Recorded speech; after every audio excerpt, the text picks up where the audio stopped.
Hi, it's a pleasure to be here today, and thank you so much to Hedayah for having us here to be able to discuss our work. Also picking up some very excellent materials along the way. I can now recommend this report that's available at the back by Emma over here, so I'll plug your excellent work. But it's a great opportunity to be able to talk about a very important subject to me. The Prepare project was an EU-funded project that I ran last year. It looks at children in terrorist-affiliated families, and the gap that we identified in current practice and literature is that there's a lot of focus on child soldiers, much needed focus. There's also a lot of focus on war-affected children and children affected by terrorist attacks and so forth, but for children that grow up in these families, how their lives are affected when mom is a neo-Nazi or dad is a jihadist was an area that wasn't sufficiently focused on in the literature. So today I'm going to talk about what this project looked at and what we did, and I'll do it in a very quick 12 minutes. So setting the timer to go. Our guiding question was, how is the life of the child affected when their family is involved in violent extremism? We were particularly interested in what unique risk factors may exist for children. When we talk about risk factors, we're talking about risk factors to their healthy development. So we really focused on it was a child-centric approach that focused on the healthy development of children and the risk factors present in those environments that could affect their healthy development, but also the protective factors in those families as well. So in many cases, children could have actually quite positive experiences within these families or actually thrive or not be affected in certain ways. So we also wanted to understand what those protective factors were as well. And because we're very much interested in the actors and types of interventions around these as well, as are many social workers, police, educators, intervention workers, and so forth, looking at some of the ways in which those families, particularly children, could be best supported. We looked at 6 countries: the Netherlands, Spain, France, Sweden, Germany, and Kosovo, all of which have very different profiles when it comes to ideologies and experiences with terrorism and violent extremism. And just a brief moment on project design, a systematic literature review, which looked at 130 articles, 30 in-depth interviews, including with children who grew up in these families and members of these families, as well as practitioners who worked directly with them, and also 3 co-creation workshops with practitioners, police, social workers, and other intervention workers that work directly with them. For our theoretical framework, we drew inspiration from Bronfenbrenner's ecological systems theory, and we particularly coded for impacts in those following areas. But what we found to be so important about this particular model was that instead of just looking at how the child is directly affected by those parents, it helps us think a little bit more systematically about how that child's life is affected in their extended family, in their neighborhoods, in that particular culture, and how those relationships between the family and other actors was affected by the parents' affiliation with violent extremism. So a much more systematic and layered approach to understanding the different levels and spaces in which a child's life is affected. So I think I'd like to spend quite a bit of time actually focusing on our findings and our outputs from the project. And I think many of these findings won't be particularly surprising to you, but nonetheless, I think they're important to talk about. The most important was that every family had to be approached on a case-by-case basis. So whether you were focusing on a neo-Nazi family in Germany, a returning jihadist family in the Netherlands, or a local family that had remained in a place like Spain, every family had to be approached on an individual case-by-case basis. Age and gender conscious considerations had to be integrated at every step of this. So the experience of a 5-year-old girl growing up in a family is going to be very different than a 17-year-old boy, for example. The developmental needs of children had to be accounted for at every stage. There was such a difference between how jihadist families, so both domestic that didn't travel to the Islamic State in Iraq and Syria, were treated, including those returning, and also far-right families. So for each of these different ideologies, the 2 ideologies that we looked at, and jihadist was both domestic and traveler, each of these were being approached very differently in this work and had a whole host of different considerations inherent with them. There was a lot less information and work being done on right-wing extremist families, we noted, and there was a predominance of focus on jihadist-related families. I don't think that should surprise many folks in the room here today. But I think another really interesting finding that we had was the frequency of compounded adversities. So these families tended to have a whole host of problems, everything from drug abuse, alcoholism, physical abuse. The adverse childhood experiences and the number of those experienced by children in many of these families was very, very high. And I think that's very useful for us to help think about what are some of the other fields that we can take inspiration from when shaping interventions for those families, and particularly support for those children. And again, the importance of adjacent fields, children that grow up in gangs, cults, war-affected families, and so forth.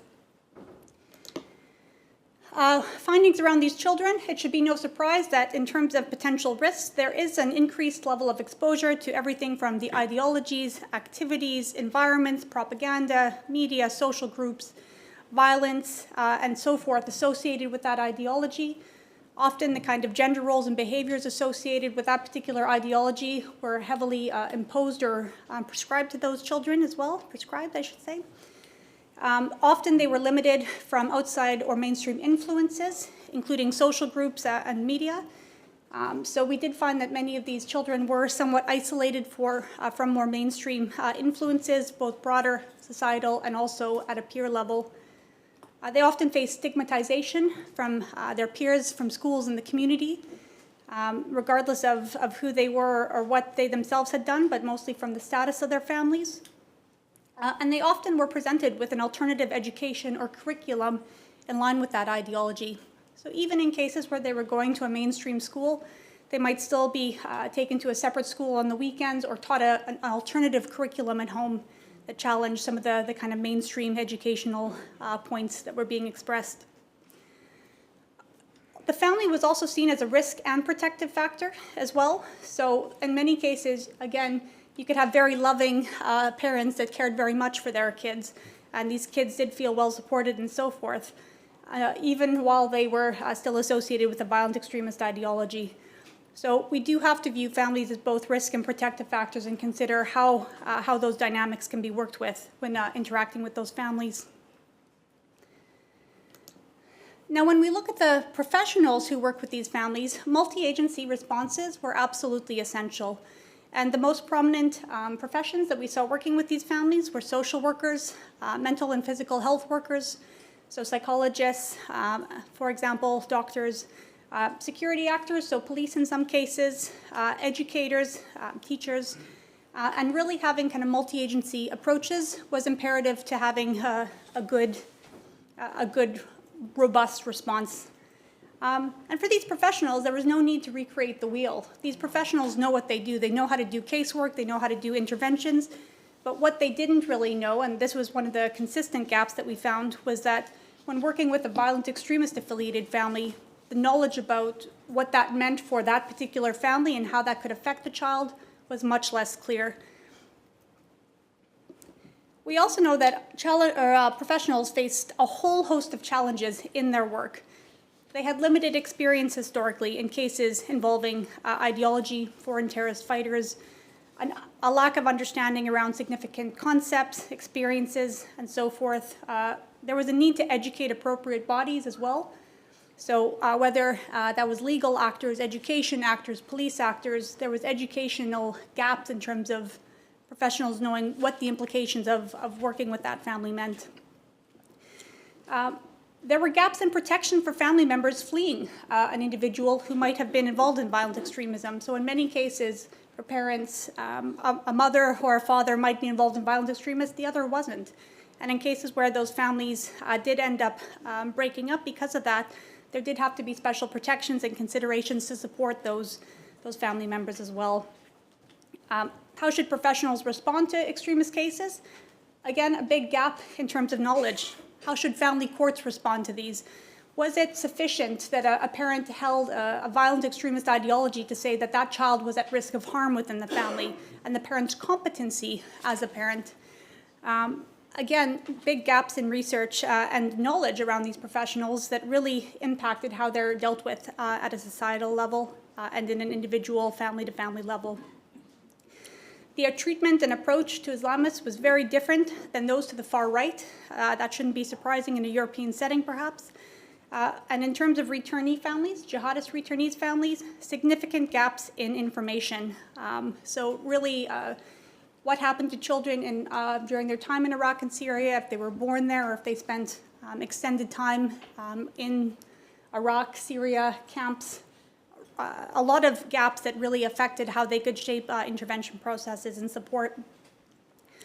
A lot of political challenges as well. Very few politicians will get more votes for bringing back returnee families or promoting special care or considerations for those affiliated with violent extremism. And that has meant that there has been a lot of political challenges in terms of mobilizing support and responses to these. Some others that came up, trust and cooperation with the family, a lot of fear around that. How do you build that trust and cooperation, particularly when there's sensitive issues, including children potentially being taken away from families? A challenge of the fear of working with these families.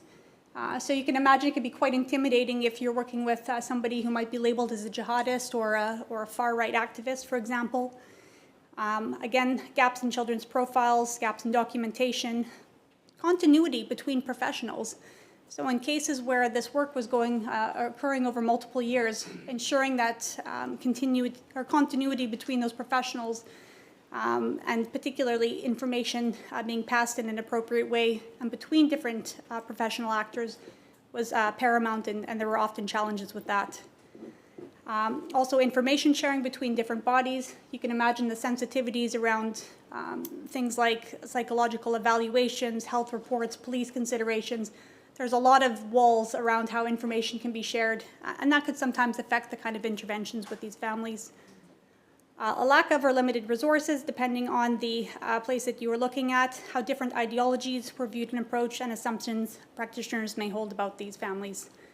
So I've now highlighted a lot of problems, and the next step is to tell you what we did to try and respond to some of these.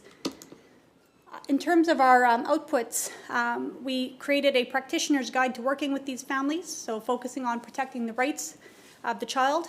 Everything I'm talking about here is public access, and I'll give you the link at the end to where you can access these documents.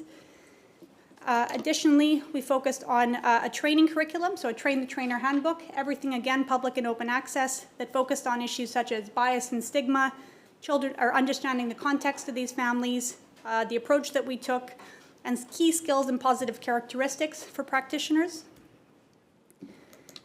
We developed a proof of concept for a vulnerability and intervention tool. So this is a structured professional judgment tool to help practitioners gather the right information, ask the right questions about children, so that they could make the best decision for their own programming and interventions.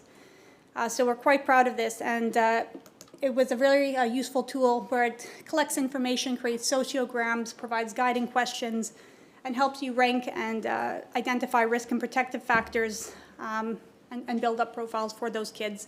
And that's to assist you with your own work. Again, we didn't want to recreate the wheel. This is an add-on to assist practitioners who already have their own case management work.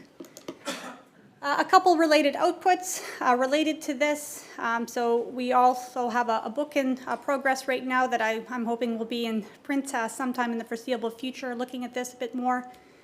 And I would be amiss if I didn't also highlight our research team. And I've been doing a lot of work in Iraq with returnee families, separate from the Prepare project, but it's also very much informed a lot of the work I do over there as well. So a very brief and quick overview. I hope I wasn't speaking too fast, but I would highly recommend having a look at our project page where all of these materials are available, and I'm happy to answer any questions you might have about this. Thank you so much.